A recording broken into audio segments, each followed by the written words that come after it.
बिस्मिल्लाहिर्रहमानिर्रहीम।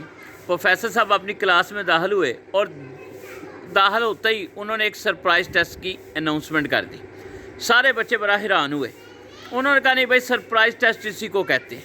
और उन्होंने सब बच्चों से कहा कि सीक्वेंस के अंदर बैठ जाए, और उनके हाथ के अंदर जो क्वेश्चन पेपर थे वो उन्होंने तमाम बच्चों के अंदर डिस्ट्रीब्यूट कर दिए। और बच्चों से कहा कि ये उसे आपने तब तक सीधा नहीं करना जब तक मैं ना कहूँ। जब सारे पेपर बच्चों में डिस्ट्रीब्यूट हो गए तो उन्होंने कहा आप इसको सीधा कर दें। जो ही उन्होंने क्वेश्चन पेपर को सीधा किया तो उनके लिए मज़ीद एक शौक़ था, क्योंकि क्वेश्चन पेपर बिल्कुल ब्लैंक था। सिर्फ उसके सेंटर में एक छोटा सा ब्लैक डॉट लगा हुआ था। सारे बच्चे प्रोफेसर साहब की तरफ हैरानगी से देखने लगे। उन्होंने कहा भाई देखें, जो कुछ आपको पेज पर नज़र आ रहा है ना, आप इसके बारे में जो आपकी ओपिनियन बनती है ना, वो आप लिख दें। सारे बच्चे लिखना शुरू हो गए गौर व फिक्र करने के बाद।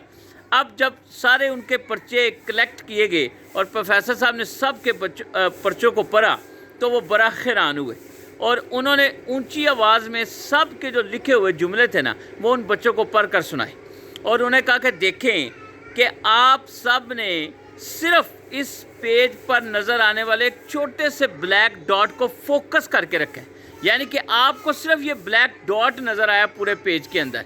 यानी कि जो dark side of the world थी, या कोई नेगेटिव चीज़ थी, कोई फॉल्ट था, कोई डिसअपॉइंटमेंट थी, कोई बुरी चीज़ थी, आपको सिर्फ वो ब्लैक डॉट नज़र आया। जबकि पूरा पेज वाइट जो था वो आपके सामने था, वो आप में से किसी एक को नज़र ही नहीं आया।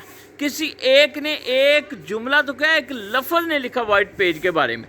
तो आप देखें हमारी अप्रोच कितनी लिमिटेड है, हम कितना कन्फाइंड अपने आप को करके तालीम या ज़िंदगी को सीखने की कोशिश कर रहे हैं, जिस पर बच्चे सारे के सारे बड़े शर्मिंदा भी हुए और आइंदा अपनी अप्रोच को बदलने का तहैया कर लिया।